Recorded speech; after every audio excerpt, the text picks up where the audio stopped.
I'm Francois from Production Music Live, today with Producer Notes, and we're looking at the style of DJ and producer Avoure from Ukraine. He has a mix of melodic house and techno, characterized by emotive melodies, intricate rhythms, and atmospheric soundscapes. Has released on This Never Happened and Anjuna Deep. And his track Aura from the U EP on This Never Happened has more than 25 million plays, which is really not bad in this type of genre here. And we are trying to reverse engineer the style and the sound only using Ableton Live stock effects plus Serum, then coming up with different harmonies and melodies, building it up from scratch so we can sort of reverse engineer it, learn the thinking behind the style, and then apply the techniques that we learned in our own music. So let's have an overview. We have a fully arranged track lasting more or less 8 minutes here, with an intro, with an outro, and the full track in the middle. We're starting with the intro.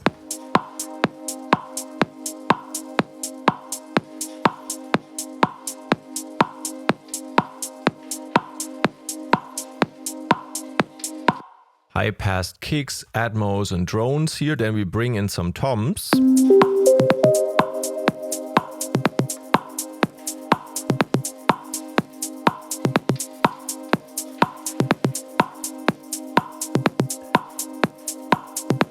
And then some of the bass sounds kick in together with a vocal.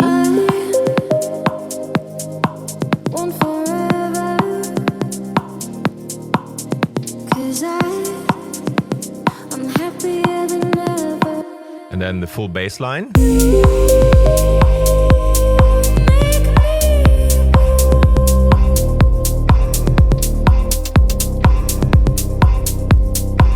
And it keeps going, and then we have more toms coming in.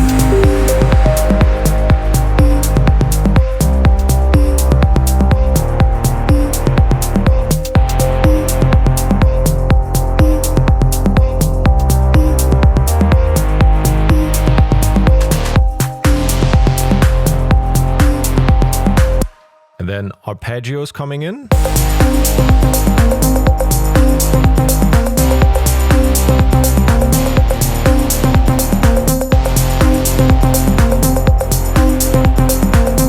Then we have this break part with a choir here.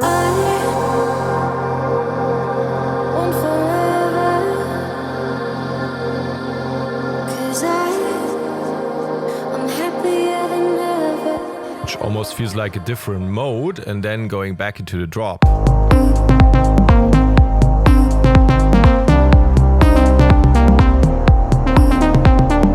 We will have a full playback of the track at the end of this video. Then we have more hi-hats coming in.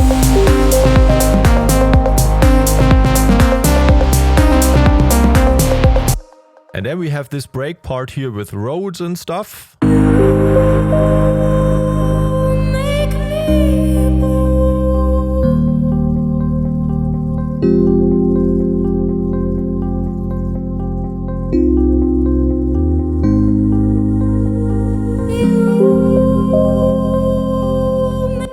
And then this fat drop.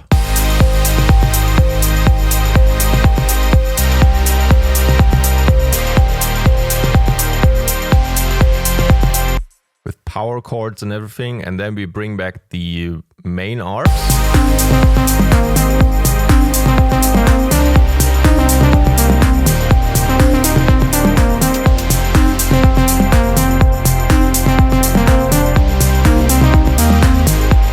And then we wind it down here in this break towards the outro.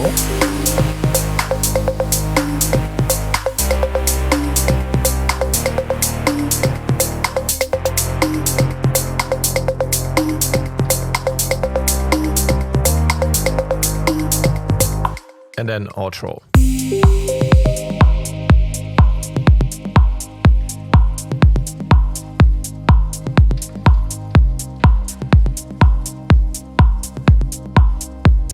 Okay, so that's the arrangement overview. Everything is organized into different groups. We have kick and bass in this group.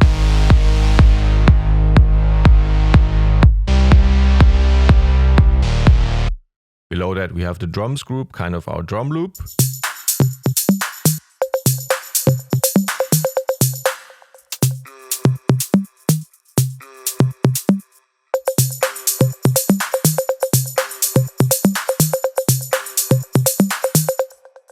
then instruments group.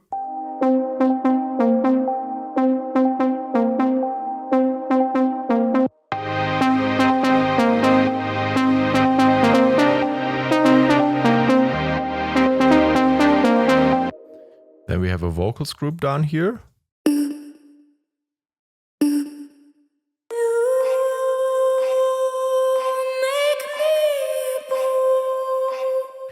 Injected some vocals here, some other type vocals, and then we have atmosphere group.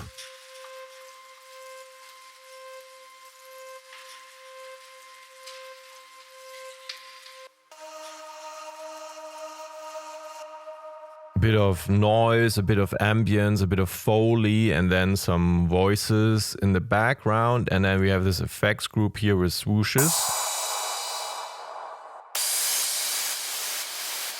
And some white noise. So now we take a look at, I would say, the core part of the track, which is coming together when we take the kick, the bass line, and sort of these power chords here. In my opinion, this is the most difficult part to sort of get right. So let's take a closer look at how to put it together. It's really important for the sound to sort of nail this part, because this is the clue.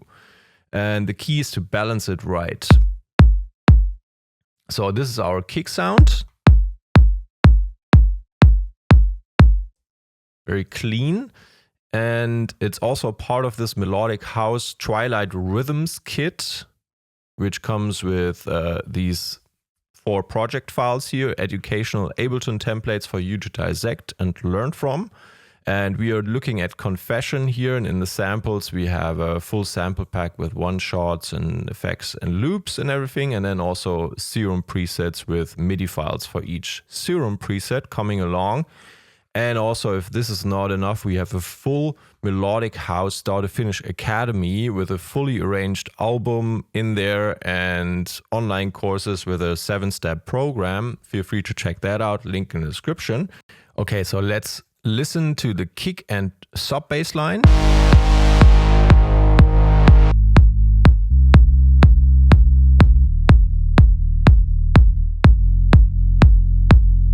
You can see we're playing G sharp here, we're playing C, D sharp, F, and it sort of sometimes comes early. It's not really in the expected grid. We are pausing here and then already early bringing this one, early bringing that one. That's kind of, you know, keeps it interesting here as well. Quick changes. And this is our sub, basically below the mid-aggressive one. Is sort of filtered down here, as you can see. Let's quickly take a look at the sound itself. Sine wave and a sub sine wave, an octave lower. And we cut off the high frequencies here and then sidechain the thing. And on top of it, we have this more aggressive bass sound sitting, which is playing.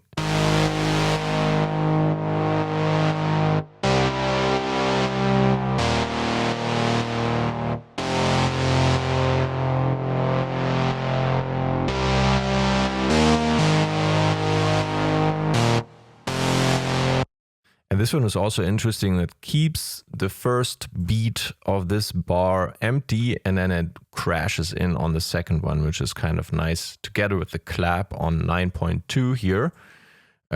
Makes it super groovy somehow. And on the sound, we are playing the 5th on top. So you can see we have 2 oscillators active here. One is wide with 6 voices and playing an octave lower. And oscillator B is playing an octave higher plus 7 semitones. So it's playing the 5th on top. It's playing power chords here with 1 voice.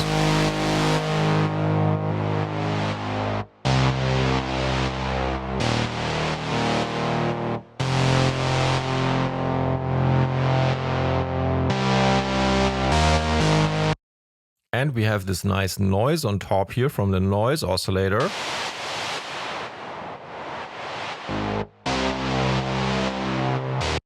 All of the stuff gets mixed into the filter MG low 12.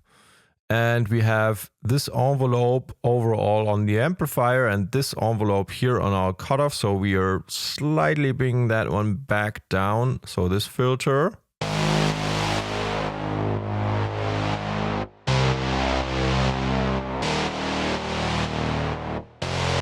And also this LFO slightly moves the filter around so it feels a bit more natural. Putting the oscillator B back on.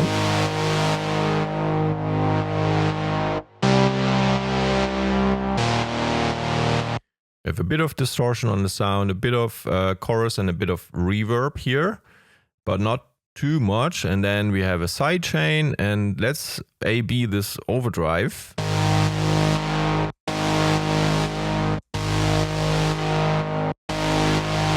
Emphasizing a bit more on the mid frequencies, drive it to 7%. And this filter here is for arrangement purposes, so we can automate the openness of the sound over time.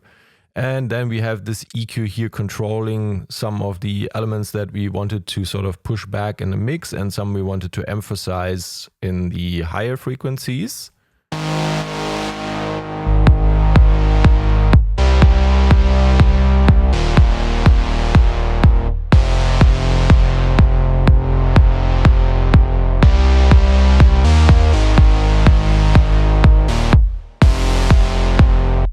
And then let's quickly take a look at our return channel. What's going on here? B is slightly active. What's on B? It's not really a distortion. It's this is actually labeled incorrect.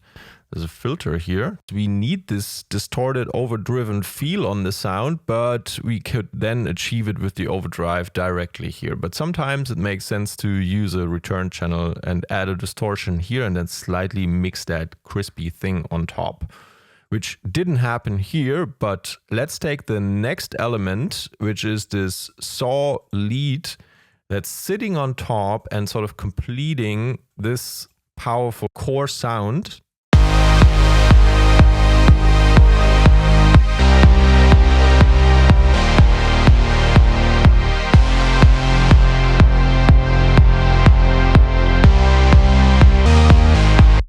And this is a pretty full chord here, and it's important to get this sort of right, because otherwise you don't feel the power or the energy in such a track. So we need a lot of voices in the saw lead, but it also needs to be not too trancy, not too reverbed at the end of the day, and it still needs those high crispy high frequencies. So taking a look at the sound in Serum here, we have 13 voices of this saw wave and another 5 of this saw wave here, an octave higher. And we have some noise applied. And as you can see, we are not running this through a filter here, just a compressor.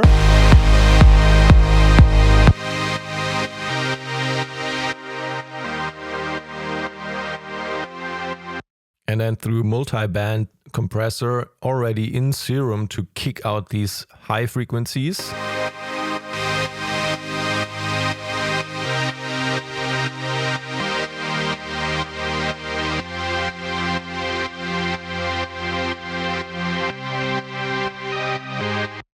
And then sort of rolling off a lot of high end here, because then it gets too nasty.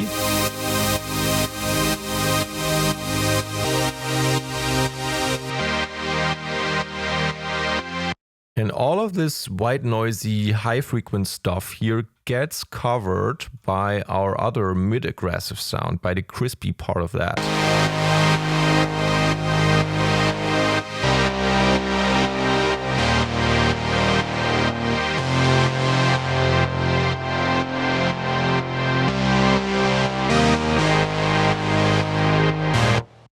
And then you can see this filter here automates over time, making it more powerful when it drops and then sort of pushing it back a bit. So we have a bit of movement over time in the sound for arrangement purposes, which is nice.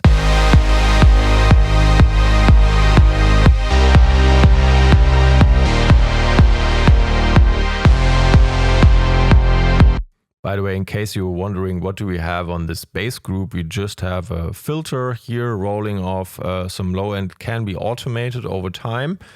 And what do we have on the kick and bass group? Basically nothing, just a filter that sort of allows us to high pass the thing whenever needed for arrangement purpose, for example, here.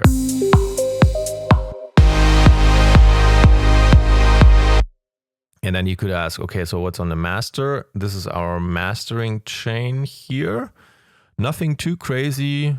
EQ cutting off high and low frequencies we don't really want. Mid-side EQ that sort of rolls off stereo bass information in low end, emphasizing slightly on the high on the sides. And then we have the catch peaks, which is in this case not catching any peaks. Maybe if we bring the full sort of orchestra, then it might. Warm up lows, auto filter, this one is for arrangement purposes, and then two limiters pushing the noise up a bit. The levels, that is.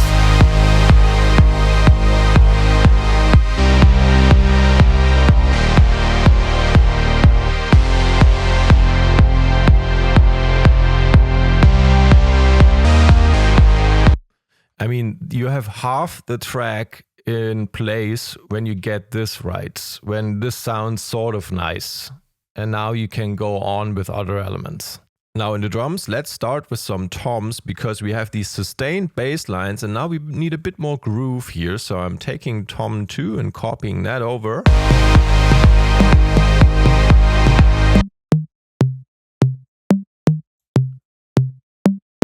And we're playing this tom thingy here. It's called Conga DPV1, so it's from Deep Premium Volume 1, our sample pack series. This one here, check the link in the description if you're interested. And this one is sidechain, and it's playing this pattern.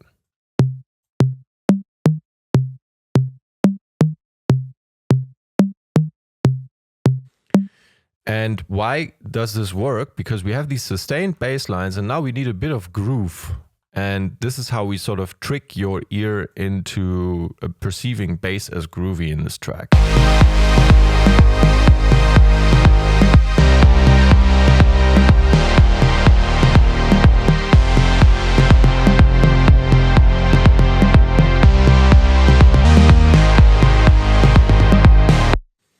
And on top we have this other tom.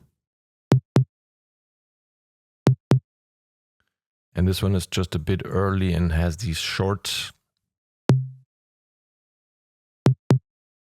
ones. This one is playing solo in the beginning or alone in the beginning here.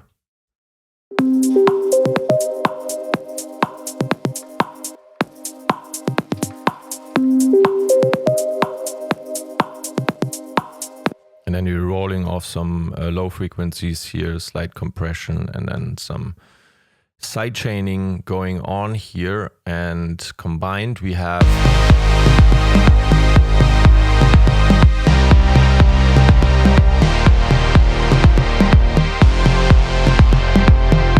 so we have this clean and groovy melodic style going on. And now another important element is standing out from everything else. So I'm going through the important ones first. This Conga thingy.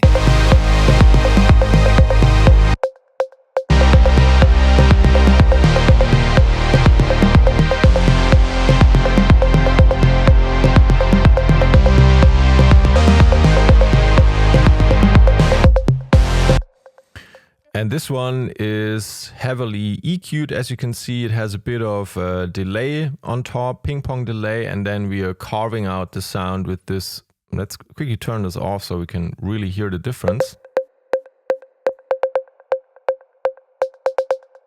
Erosion with wide noise, amount 36, and width and frequency. You can copy the values here, and then we're sending it through an auto pan to left and right. And we are also sending it to return channel A here into this longer 4-second reverb.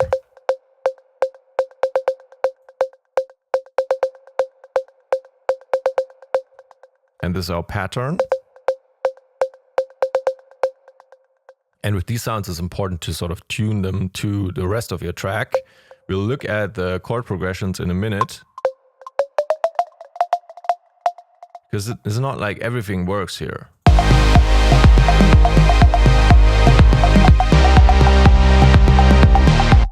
a fifth would also work.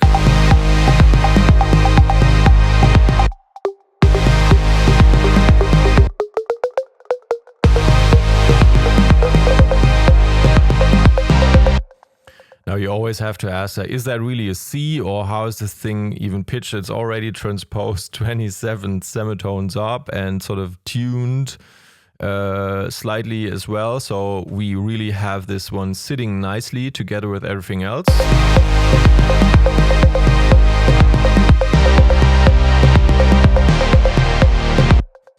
Okay, and on top, we need these super snappy claps. What do we have here? In the track, we're using these two, and don't worry, you don't really need all these hi-hat and clap groups if you work from start to finish.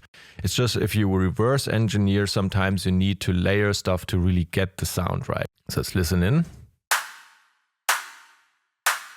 We have one layer here. This one is sort of combining these two elements.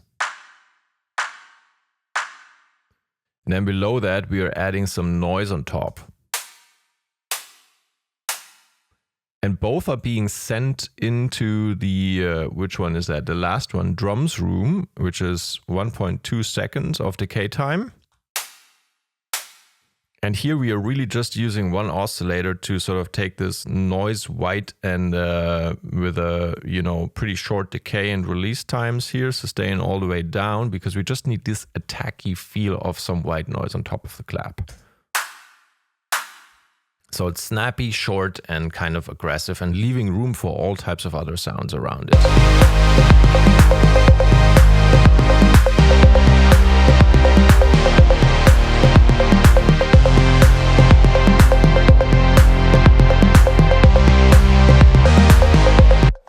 Okay, so going together with this groove, we need a bunch of hats and shakers. We have a lot of them here because it's reverse engineered. Let's try to focus on the most important ones. And you basically have this part with the toms, the conga, and the bass and the kick. And you want a loop that sort of drives the shakers out. So we have this loop here from the Ben Böhmer kit, and it sounds like this. And this one is really helpful here with All Together.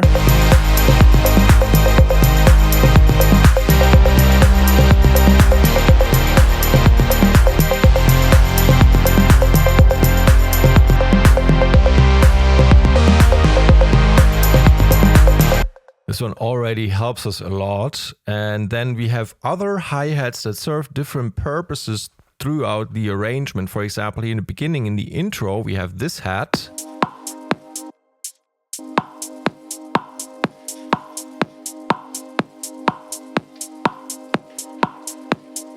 Which is like subtly supported by these shakers here.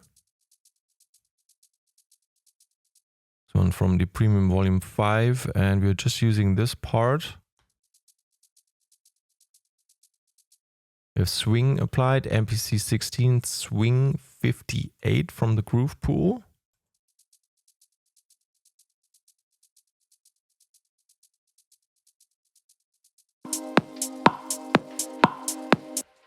And this clap sound. Very perky clap sound on top, which is not playing in our drop parts when the other more snappy and short claps come in. We're sort of exchanging those. They serve different purposes. This is for the laid back intro, together with these shakers and together with this sort of bit gritty, dirty, low mid-frequent hat.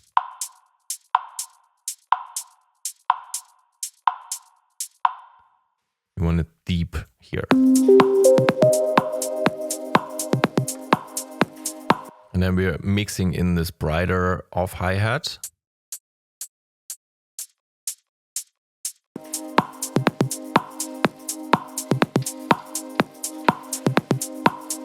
I think this shaker loop just came in here. Also applying the groove here to have them in line with one another.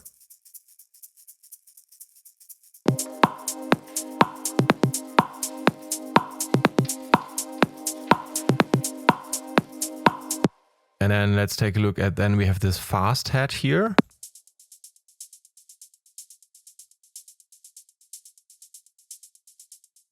This one works with velocity, different values here. And what about the groove, by the way?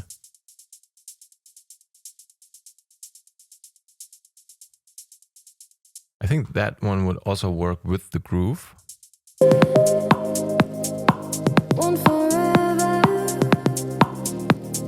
By the way, we can take a look at what the vocoder is adding in the noise carrier. Well, it's not as wild as in other examples with this one here, but we're really leaving room below in the lower frequencies. And then what else are we adding in over time? As the bass line kicks in, we put in this noise hat. These ones are sometimes nice because sometimes you don't want them too sort of clean and high frequent. You want it a bit more deep, and that's when noise hats can really help. This one in this case from the Premium Volume 5. And here we have a closed one sitting on top of the noisy one. And we have this hat rhythm element, which kind of helps us put together a nice drum loop in a way.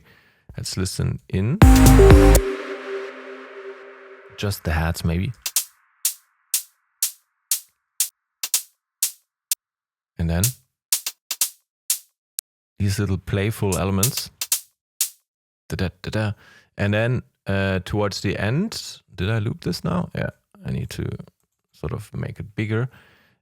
This is a drum group with different sounds. And here we have this fill. And this is what at the end of the day makes your track and your drumming more interesting. If you put in these little playful elements, playing it all together. You hear that?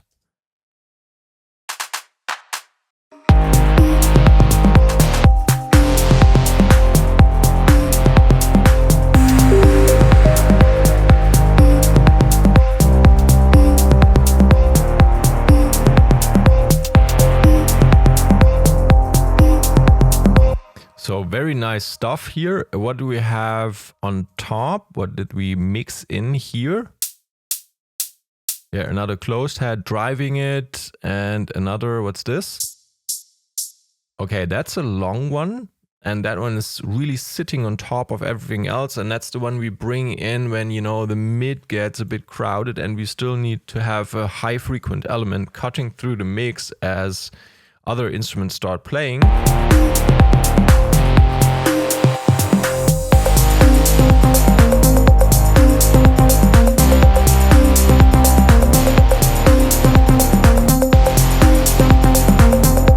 And this one, I think, is also being supported by the 909 hat here, which is sort of acting right below it.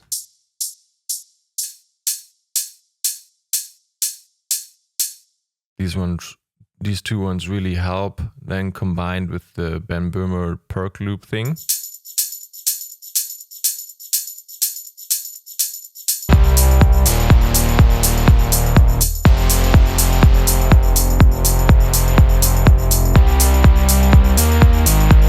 Basically, you have different parts in this track that you need to support with your hi-hats and your drumming, and that's why sometimes you need some high frequent hi-hat elements on top, especially when you have those power chords playing. When I jump back to the from scratch part here in the end.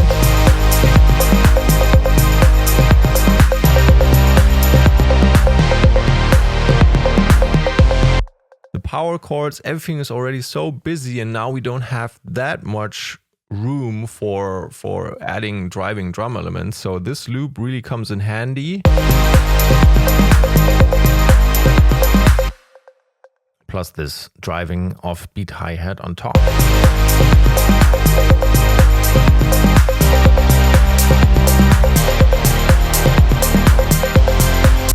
And then this 909 right below it, frequency-wise speaking, really makes a difference. Let me on off this A-B, this one.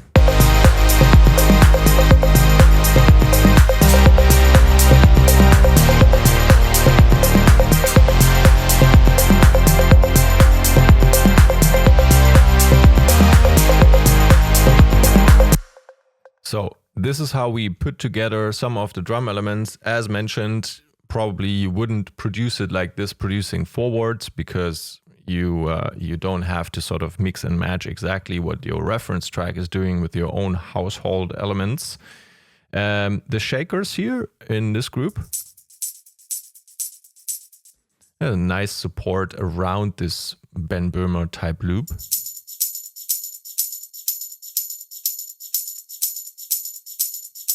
Just a bit more jungle around it.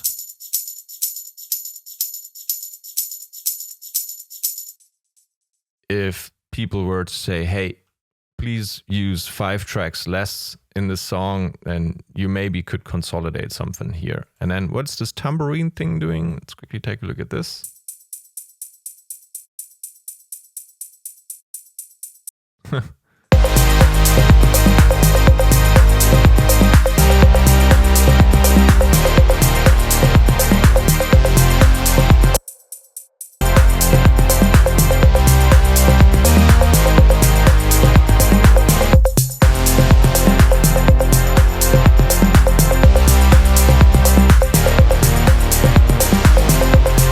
Basically, this covers a position that was not covered before and makes it a bit more busy. It's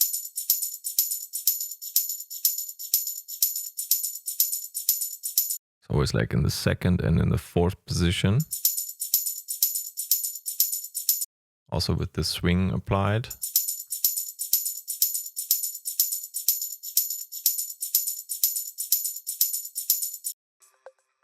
Yeah, sometimes elements only really start making sense when you listen to them in context with everything else. Okay, I'm not sure, did I mention this clap here already in the beginning?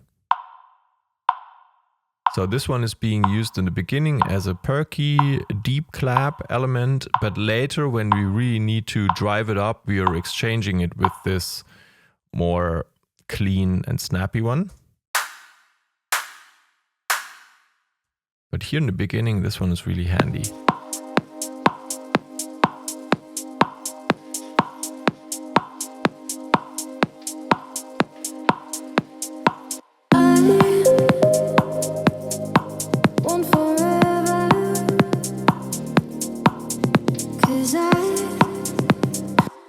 Okay, so these are our most important clap elements. We still have this perky yeah thingy.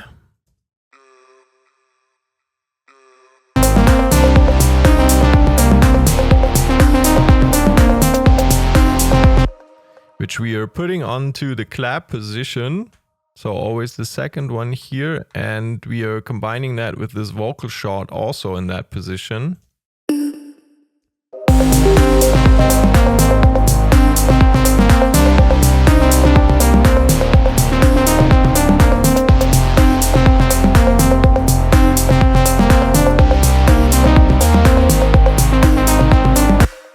It's an element that's often used in electronic music, in all types of tracks. Also maybe in, Jan Blomqvist, the Space in Between Ben Böhmer remix. You can listen to something like this as well.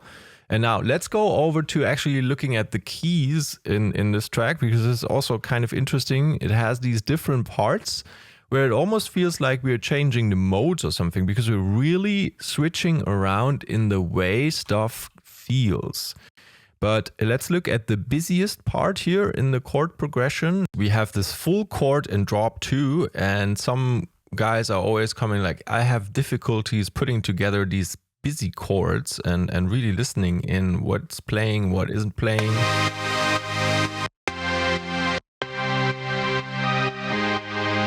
Because there's so much going on, and these ones are really the ones that are driving this track then at this part.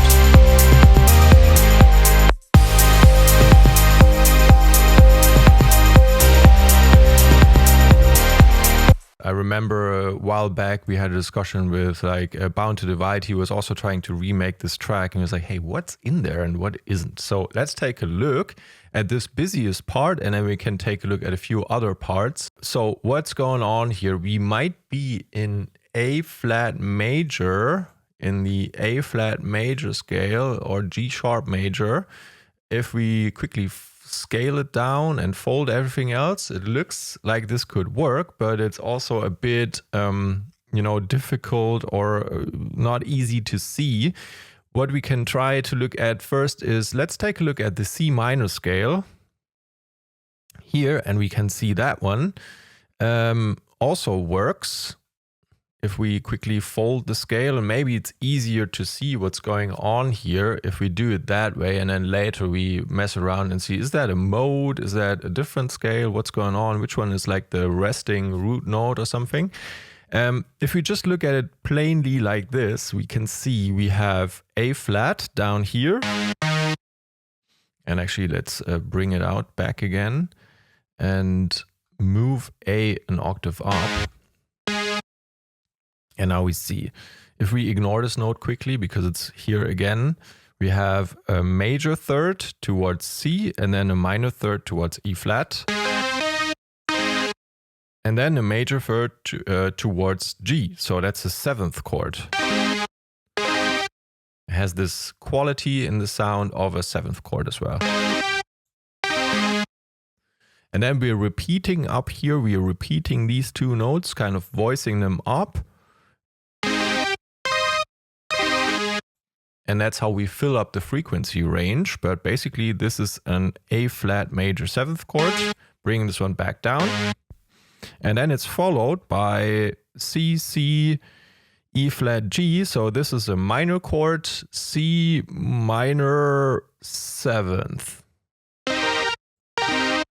Again, sounds like a 7th chord. And this one then is being followed by... we still have an E down there, so let's bring that up an octave. We can see it a bit better. Again, here we have a major chord, major third, minor third. That one sounds like a major chord as well. And if we take a look at, we still have C up here. What's going on there?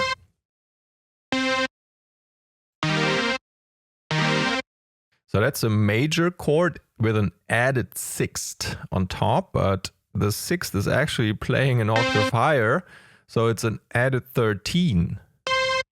We have E flat major added 13.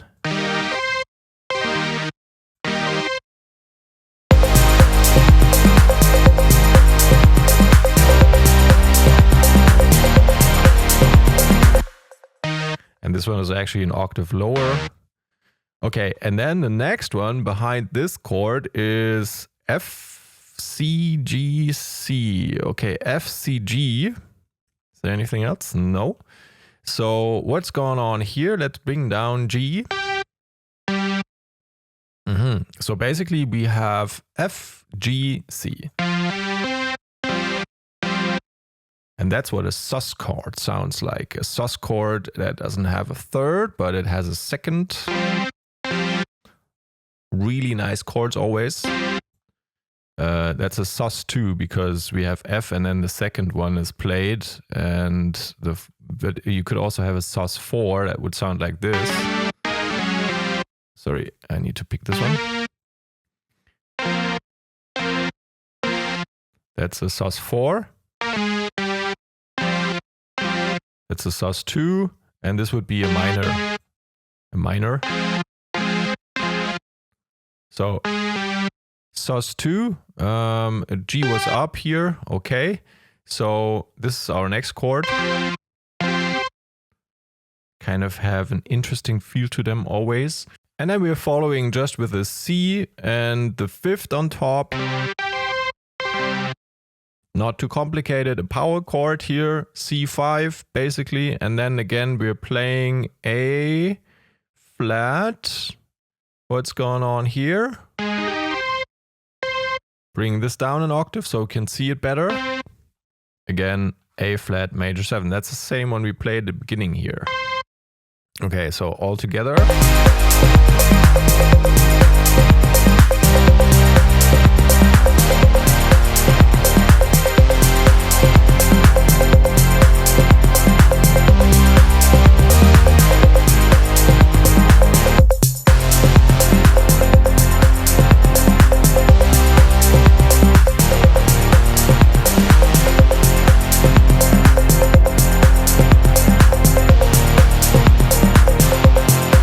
So basically in part 2, we repeat the parts of the notes and chords that we already were playing, but here in the first one, we are also introducing F. So, and F is actually also being played in the bass note. If we quickly check that out here in the second part, start with F and then C, D sharp, F, D sharp. And so here we have F actually as our root note. And we don't play a third. And then it's followed by C5 again, and then by E flat major, and then repeating the first one here, and again repeating an E5, and it's an F5 at the end. So we play full orchestra here and then we reduce it to a minimum so we can go back and play full orchestra again. It's kind of like also this call and response type pattern.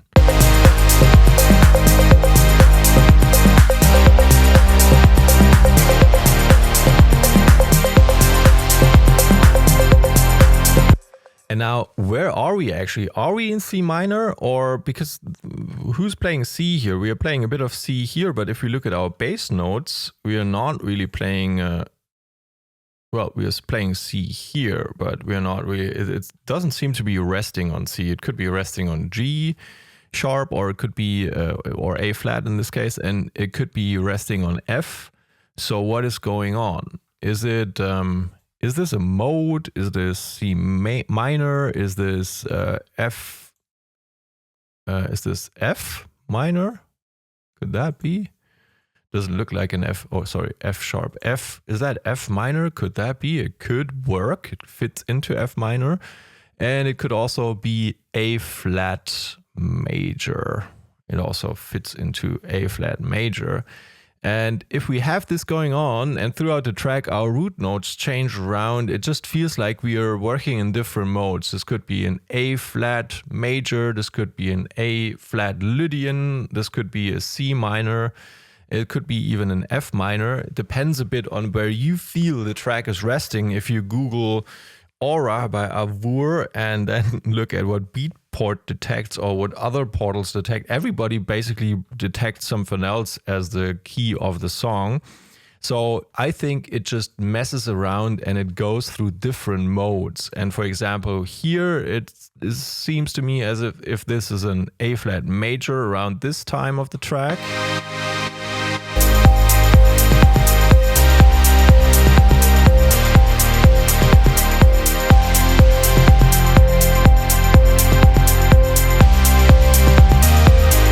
By the way, this one just playing C and the 5th G. Nicely on top for stability. This one basically argues we are in C.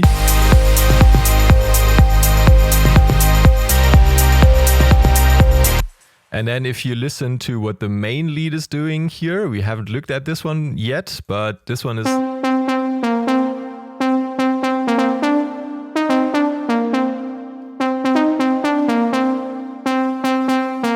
This one is choosing C as its harmonic center, and then we have this break part right before where we are playing these Rhodes, and it feels more Lydian than major. Let's quickly listen into that.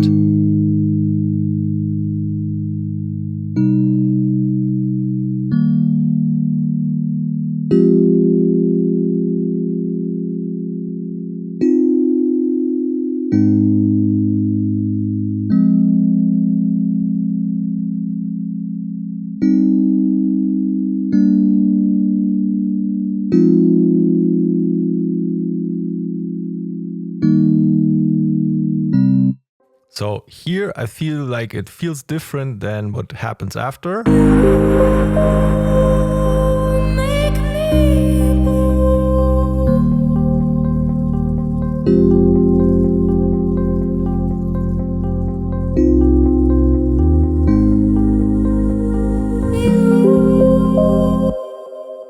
So that's the feeling we're getting here, and then it's being followed by this more uplifting part.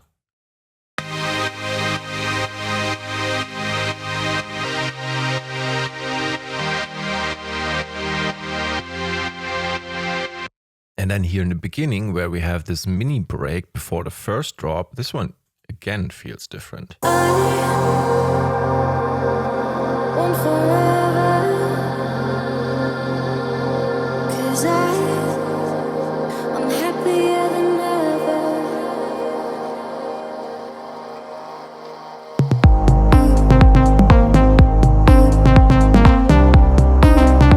Like, especially if you play into it.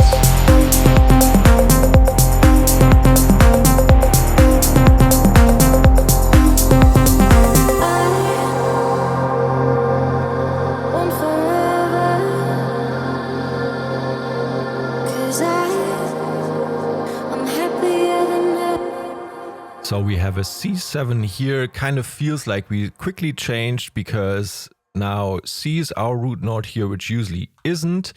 And this again changes the quality. So I think the interesting takeaway really is this track is messing with the modes and sort of changes the root notes and changes sort of the parts of the track where you think it sounds stable here around this harmonic center. Now, with that being said, let's quickly take a look at some of the main elements here before we wrap it up. We have this main lead, which I'm sure some of you are interested in. Let's listen in.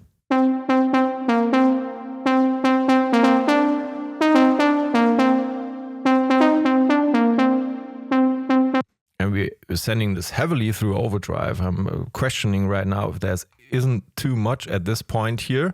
But what are we playing? We're playing just a saw wave and then again running that through a filter, 24 decibels per octave filter here with this envelope. So it has this plucky vibe to it, and then through some distortion, through chorus, through some reverb. And then cleaning up some resonant parts here around the frequency 445, and then adding a bit of saturation on top, and then some overdrive, running it through the sidechain, cleaning up the low end. So the notes we are playing here are basically C and A sharp, or depending on how you want to look at this, D and D sharp. So basically always late, leaving room for the first kicks, and then we are starting to play. If I'm just putting in the kick.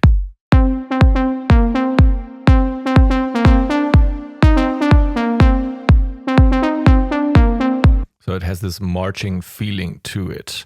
And on top of it, we are playing this background pluck. Kind of like a bell. Usually you use sine waves to play bells.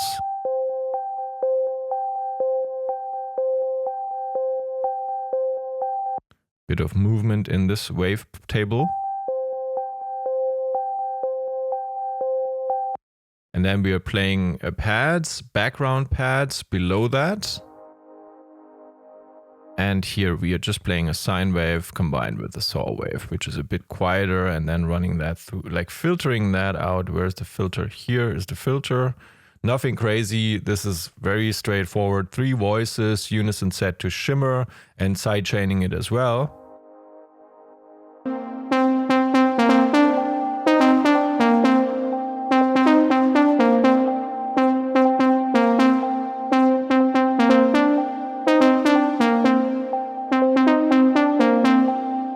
And then there's this vocal shot on top.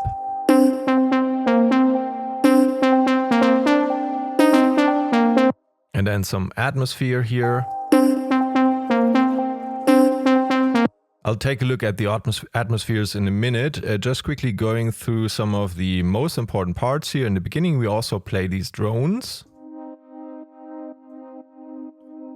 And that's also a saw, but any sound will do somehow. Here's our saw combined with something mellow but unstable. Has a bit of movement to it here, LFO controlling a bit of the filter.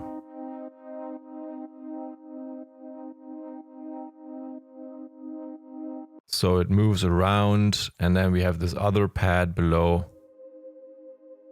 playing a bit higher up, pitched up here. So these are not too, it's not too important what you're playing here, you just need to fill up your frequency range a little bit. And this one here is still interesting. We have this lead pluck which sort of plays out the chord in the beginning. And what is our bass doing? Let's listen to that. So bass, G sharp, and then on top we are playing C, the fifth, another C, and basically we're playing a, what's that? A C minor chord.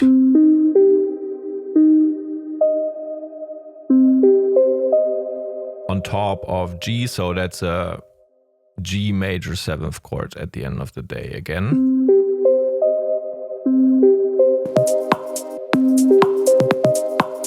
And how is this sound put together? Again, a sine wave here and some basic mini shenanigans, but basically, I don't know if we... Yeah, this sound works without it. I think this type of sound only comes through when you open the filter. Yeah, this is a rule of thumb, actually. Whenever you see something like this, this probably is more crispy in high frequencies, and this one also works in low frequencies. Longer waves. Okay, so this is what we're playing here, and that's basically a quick overview of our instruments. We had these Rhodes that come with Ableton, Vibe Soft, you can look them up, and those act as Rhodes here. They also have this hammer and fork noise.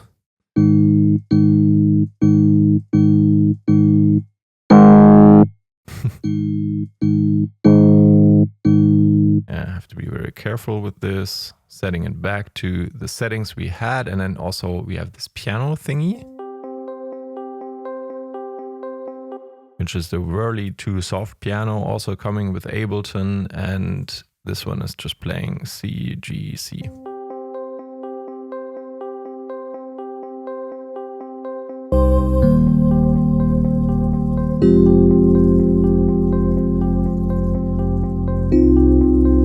Yeah, and then we threw in a bunch of vocal samples here from our PML Vocals pack in the sound packs. It's Vocals 1, Vocals 2, and we just launched Vocals 3, which is out now as well in 2024. Here, this one, and basically we just threw in some for the vibe.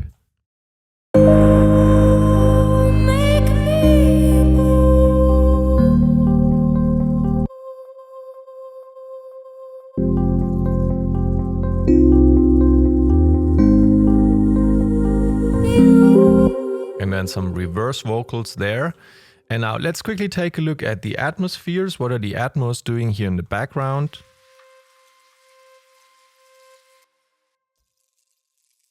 Shaker Atmo.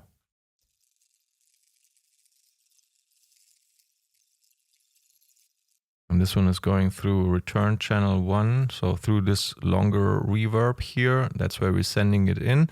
Then we have this mono lead.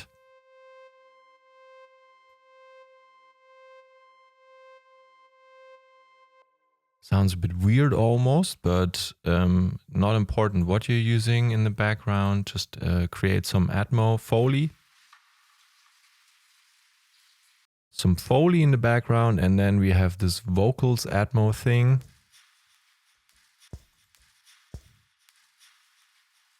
Oh, that's not really vocal, it's another Atmo sound, but then here we have this voice vocal-esque.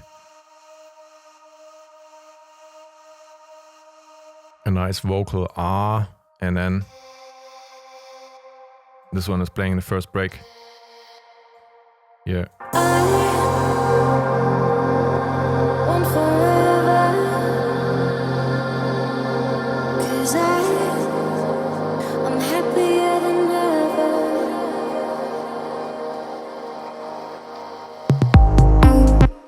And then maybe this one is nice to quickly look at. We have this tom falling back into the track here.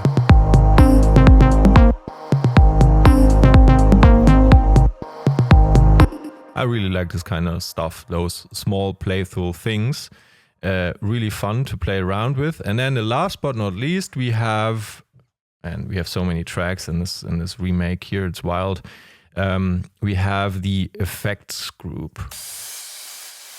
Some crashes, some transition effects, and the usual. So summing up, how do we get this clean, groovy, melodic style between melodic house and melodic techno? We really focus on getting the kick, bass, and sort of chords part right in the beginning. This one is really what makes the drop part here.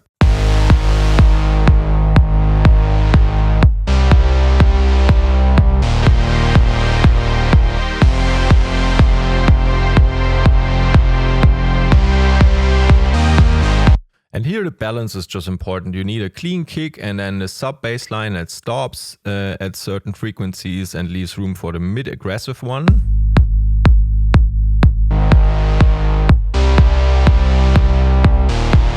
Which one is always playing the fifth on top, and then on top of that you use the grid of this one and sort of avoid playing too much white noise with the saw lead. Because the high frequent grid of the mid-aggressive bass type sound here already covers those high frequencies.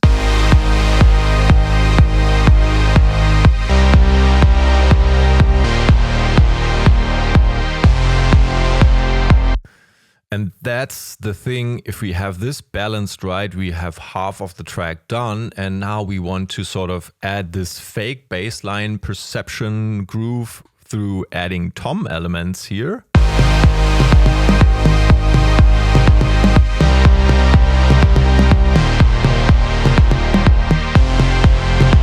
Making this track sound fluffy again, even if we have the super sustained bass line below it.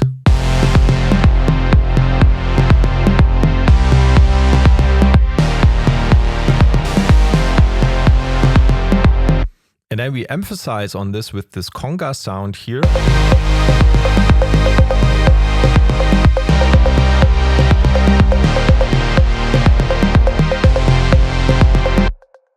On top, snappy claps that support this groove as well.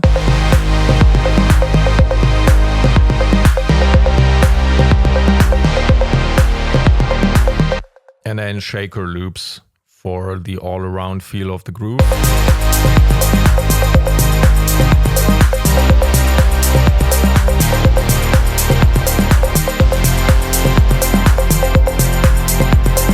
Yeah, and that's really the recipe for the drop sound here. And in the beginning you have the more laid back elements, more deeper drum elements with this other clap sound that's more woody.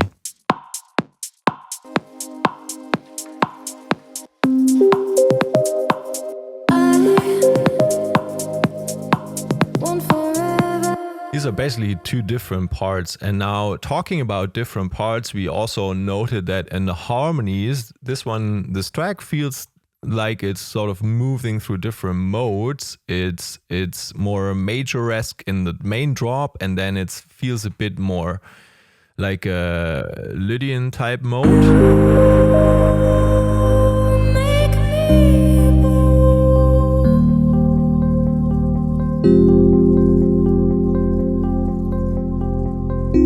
And then again in this break part, it still has a different feel.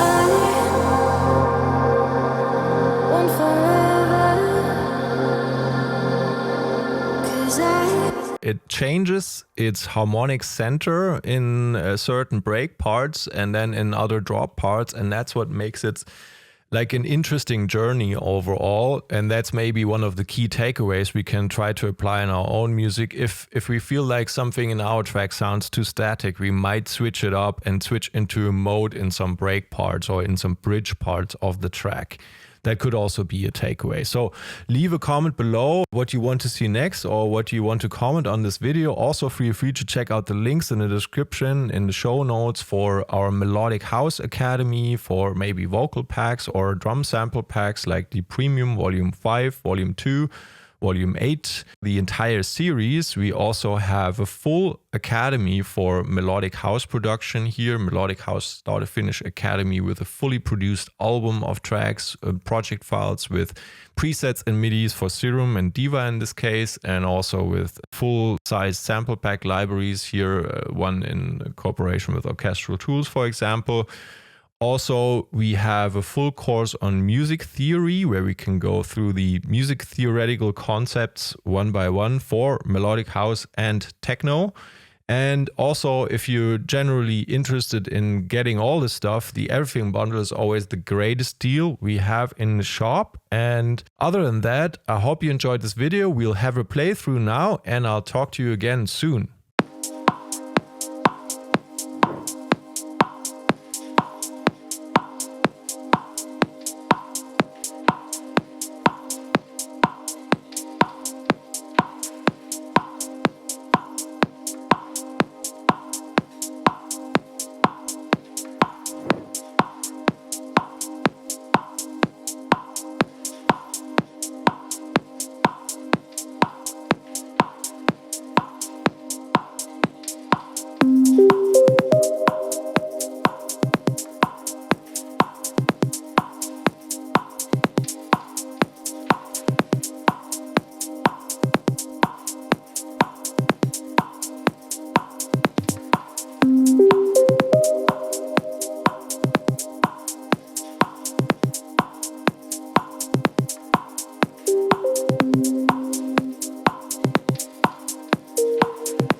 deep